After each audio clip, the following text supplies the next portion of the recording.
Greetings, ladies and gentlemen, and welcome to this latest edition of Tales from Outer Space. And as always, I hope that you enjoy. Because we wanted to be better when we reached the stars. Written by Wyvern 72 NFA 5. We thought that we'd seen it all when the Varika attacked. They were a species that originated from a death world, and their conquests nearly destroyed the galaxy. We thought that it was just a fluke. Death worlds couldn't bear sapient life, and yet they came about. We decided that that was the end of it, and the galaxy would have its peaceful golden age soon. Then we stumbled upon not one, not two, but 4 Deathworld species on the cusp of achieving superluminal flight. We decided in a narrow vote that after what happened with the Varika, it was too risky to let the Deathworlders live and to exterminate them. Problem being, no one wanted to actually do it. Some are pacifists, others were too cowardly, and many are simply against killing entire species. The problem was argued over and over again in the council lobby by the various species, until one ambassador had an epiphany. "Let them fight," he screamed out with a smug look, and it clicked upon all assembled. We learned from the Varika that Deathworlders are usually highly aggressive, territorial, and insane to begin with, and with 4 of them being quite close to each other, it could work. And so, the council vacated the space up to 500 light years away from the nearest Deathworlders, and with bated breath, we watched from afar as the Deathworlders take to the stars, one by one. First were the reptilian HFY, from the world with the lowest gravity. They're the weaker than the rest, smaller, but still beings who dominated their world with huge numbers and with a knack for the sciences and mathematics. Next were the Vraslal, large insectoid monstrosities moving with ridiculous speeds and surprising coordination. They swallowed worlds, terraforming them into hive worlds of their liking. Avian-like Khazadians came next, with the militaristic warrior culture. They take to the stars in great numbers to seek a challenge or an end to their boredom, fingering the triggers on their gigantic slug throwers whilst huge swords were strapped to their backs. Last, but not least, were humans coming from the highest gravity world of the 4, and they struck out to be the most enduring of them all. Sooner or later, those species would come into contact with one another and start an all-out war. We hoped that with some luck, the utter destruction would be kept limited within the certain zone. We knew that though humans had a dark past, the other 3 weren't much better at all. Then, with bated breath, we watched as the humans and Khazadians found each other through primitive radios and didn't kill one another. "Maybe they were taking the time to plan and gather information before striking," said one scientist. But the war we thought was brewing after first contact never occurred, as though highly competitive. Both species found a love in sports, and seemed to be fond of one another with their love of eating actual poison in their food like capsaicin. They gushed about each other's weaponry and compared tactics and strategies. It seems as though war was not happening, but then the Falvi came, and we finally got what we wanted. A war broke out after a disastrous first contact situation, and then promptly burnt out after less than a month with a death toll of barely 1,000. Apparently, it was caused thanks to a misunderstanding and miscommunication, and after both sides welcomed each other and forgot about the whole thing. With unactual eyes, the Falvi came to appreciate the finer aspects of life like sound and music, and the other Deathworlders seemed to like that, plus their resourcefulness and knack for engineering. They apparently see other 2 races as an opportunity to learn more about the sciences of the universe and gain a new perspective than rivals. The other 2 seem to share the same sentiment. But surely the monstrous insectoid Vraslal would be shot on sight. They somehow managed to be the most peaceful species of the 4.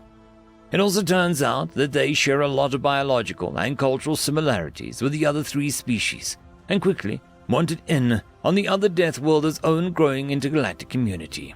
How? We screamed out our frustrations. How are they not killing each other? After much further studies, we thought we figured it out. It was the humans. They had a tendency to pack bond with virtually anything and everything. They were so enamored with the possibility of making friends along the stars that they uplifted some of the animals of their own planet, dress up, or even biologically engineer themselves into exotic forms. It took a lot to learn how it happened. Some of the scientists are still crying themselves to sleep over discovering the fabled 34th rule of the humans' internet. Worse still, the sentiment was spreading to other species as well as they tried to succeed in doing what the humans did. Kazadaeans managing to bioengineer some of them to be born with wings as a fun pastime before it exploded in popularity in their worlds. The Thalvi managed to uplift and domesticated pack animal they once used to a great extent and welcome them to the fold. The Vraslal thought to bring new innovations to artificial intelligence, managing to create fully sapient AIs that didn't go genocidal as they awoke. It was madness. We didn't think the Deathworlders could do things like this. We thought that they would all go insane and try and kill each other at a moment's notice. So it came to a consensus that the Deathworlders would probably not try to kill each other for a long time, and after another vote decided they would simply watch and quarantine the area in a vain hope that they would all die out before they found us. A particular few of us argued that with what was observed that they could be trusted. However, the Vulcan disagreed, prepping their ships for war, being the most adamant about exterminating the Deathworlders, and saw the rest of us as spineless cowards. We could have stopped them. We should have. They weren't even the strongest of us, not by a wide margin, but in a sense, all of us are glad that someone was willing to do it, and so we just watched. They set their sights on the nearest inhabited world, a human colony. One of their admirals, growing impatient, decided to jump his fleet in system and destroy the world himself, and opposing him were only a scant few human ships in system. The humans, in their endless optimism, happily rushed out to greet them, only for their ships to burn. We watched from deployed drones on what we thought was going to be a slaughter as Vulcan ships moved to only inhabit the planet. In a way, we were right. The remaining human ships in orbit, easily able to simply jump away, stood defiant as they formed a screen over the planet. Those without weapons moved to start evacuating the colony below. The human ships, comprising entirely of picket ships, armed merchant ships, armed civilian transports, fought back, and they fought back with a fury that we didn't understand. They rammed against Vulcan corvettes, overloaded their reactors to destroy frigates, and a private yacht, of all things, managed to slip into a hangar of a carrier while landing a smuggled antimatter explosive. The carrier simply ceased to exist. The battle that should have lasted only minutes lasted 3 hours. It bought enough time for the budding colony to evacuate, and costed the Vulcan half its fleet. Still, the Vulcan pushed on. A single battle does not decide the fate of war. In 4 weeks, more fleets and armadas jumped into human space, firing at anything and everything they could see. In all of those battles, the humans fought on with more fury and courage than we ever imagined. Their entire species seemed to have united under the banner of war. Pirate vessels fought side by side with armed merchants in defense of worlds that they once devastated. Private civilians got together to form convoys in order to evacuate all they could, or to delay the Vulcan so the Navy can organize. The human actual fleets arrived in crucial moments, buying enough time for entire colonies to evacuate as they fought a delaying action, taking 3 Vulcan ships for every one of theirs. The Vulcan were clearly agitated at this.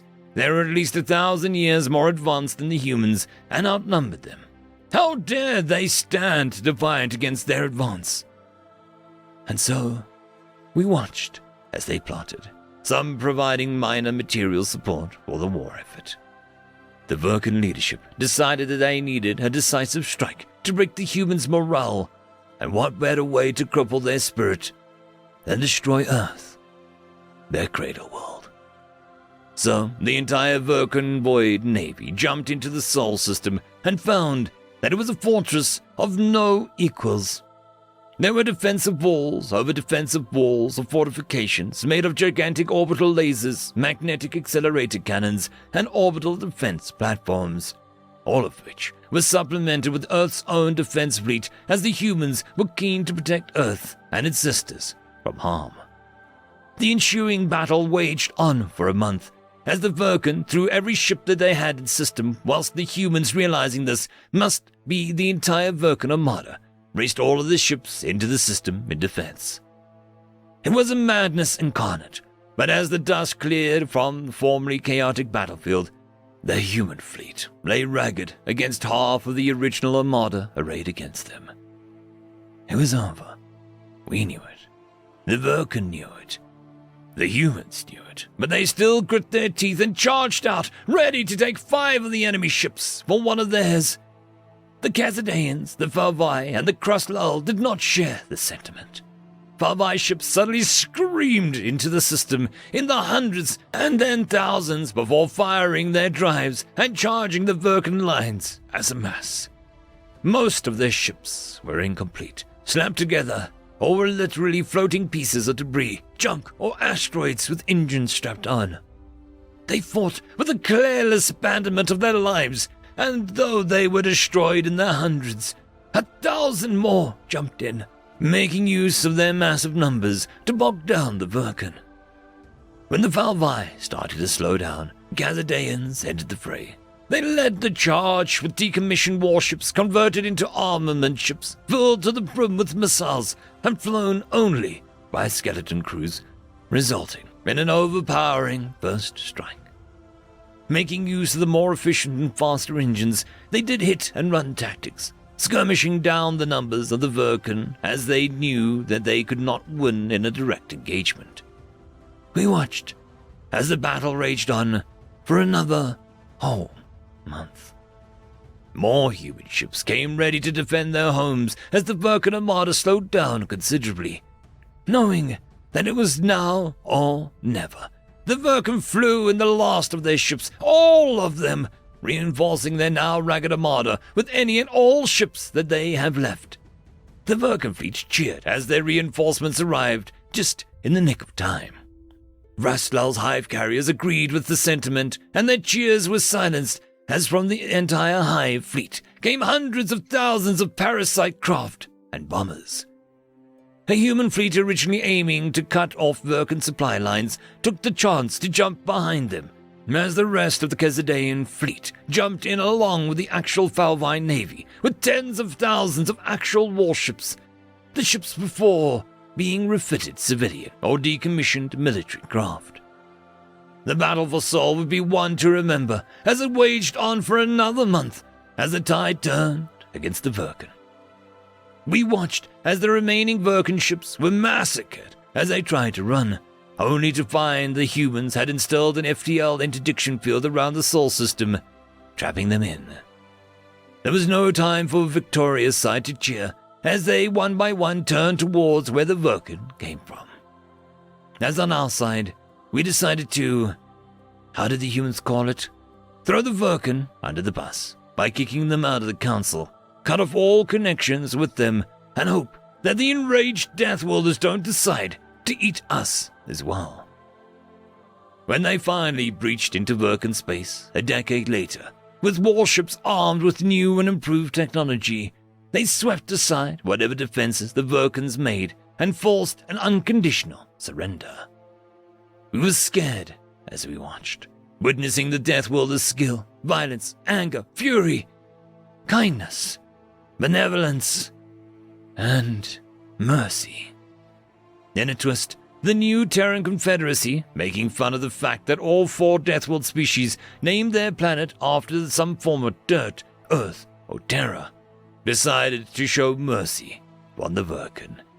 They have rules of engagement, and even though the Vulcan committed atrocities in the war, they didn't. Following their own armadas were fleets of hospital ships, tenders, and other vessels following to treat the wounds, diseases, and to help out whoever they are, no matter what. In a bid to eliminate the monsters, we have become the monsters ourselves. We've been blinded by our own prejudices and struck out against not one but 4 species that have done nothing wrong due to our own fears. And while some said that the fault lies with the Virkin, we are also guilty in our mission of not interfering. And in the end, the galaxy became better because of it.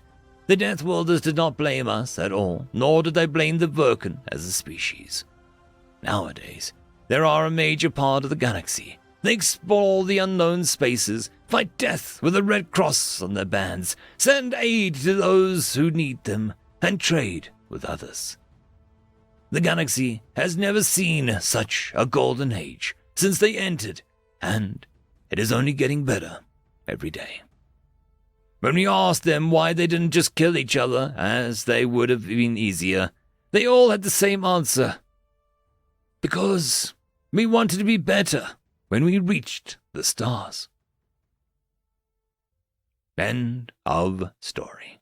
The algorithm reckons you should be watching this video next, and I recommend that you should be always watching my video. So, click with energy! And yes, clicking that does help the channel. Thank you very much. I just want to give a quick thanks to the Tier 5 patrons and channel members. Alithia, Barky, Fudic Yol, Cam Maxwell, Caspar Onholtz, White Band 420, Lord Asrakal, Arcalian, and Oakfield.